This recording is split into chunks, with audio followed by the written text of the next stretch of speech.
महाराष्ट्रातील कानाकोपऱ्यातील ताज्या बातम्यांचा आढावा घेण्यासाठी रिपब्लिकन वार्ता न्यूज चॅनलला आत्ताच आयकॉन बेल दाबून सबस्क्राईब करा। बहुजनांच्या परखड विचारांचे मंथन, रिपब्लिकन वार्ता।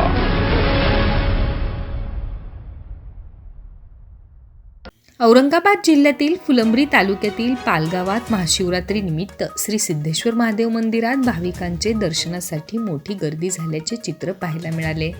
याबाबत सविस्तर माहिती अशी की संपूर्ण भारतात 12 ज्योतिर्लिंग आहेत, त्यापैकी महाराष्ट्रात 5 ज्योतिर्लिंग आहेत।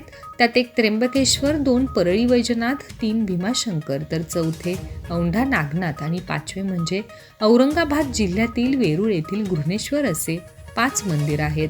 या व्यतिरिक्त महाराष्ट्रात महादेवाची अनेक मंदिरं आहेत। त्यापैकी फुलंब्री तालुक्यातील पालगावात गिरजा नदीच्या तीरावर पुरातन असे श्री सिद्धेश्वर महादेव हेमाडपंथी मंदिर आहे। या मंदिराची अशी मान्यता आहे की समुद्र मंथनातून निघालेले हलाहल याच दिवशी भगवान शंकराने प्राशन केले होते आणि जगाला विनाशापासून वाचवले होते। तर काही दंतकथा असेही आहे की महादेवांनी या दिवशी तांडव नृत्य केले होते आणि महादेवांना शांत करण्यासाठी व भूलोकांचा विनाश टाळण्यासाठी लोकांनी प्रार्थना केली होती, म्हणून या दिवसाला महाशिवरात्र असे म्हणतात।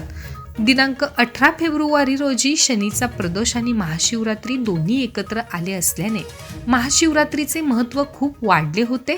या पवित्र दिवसाचे औचित्य साधून फुलंब्री पंचक्रोशीतील व जिल्ह्यातील कानाकोपऱ्यातून आलेल्या भक्तांनी भगवान शिवाची आराधना आणि प्रार्थना करत शिवलिंगाला दूध, फळे, बेलाची पाने व पांढरी फुले वाहून पूजा केली। या मंदिर परिसरात बेलाची पाने व फुले, नारळाच्या मोठ्या प्रमाणात दुकानं थाटली होती, तसेच खेळणी आणि खाऊंची दुकाने सुद्धा लागली होती। या मंदिरात दुपारच्या वेळी भाविकांची दर्शनासाठी मोठी गर्दी उसळली होती, तर फुलंब्री पोलीस ठाण्याचे चोख बंदोबस्त ठेवण्यात आला होता। मंदिरात दर्शनासाठी आलेल्या भाविकांना पुजारी रत्नाकर गुरव हे मार्गदर्शन करीत होते। रिपब्लिकन वार्ता, फुलंब्री तालुका प्रतिनिधी अकबर शहा,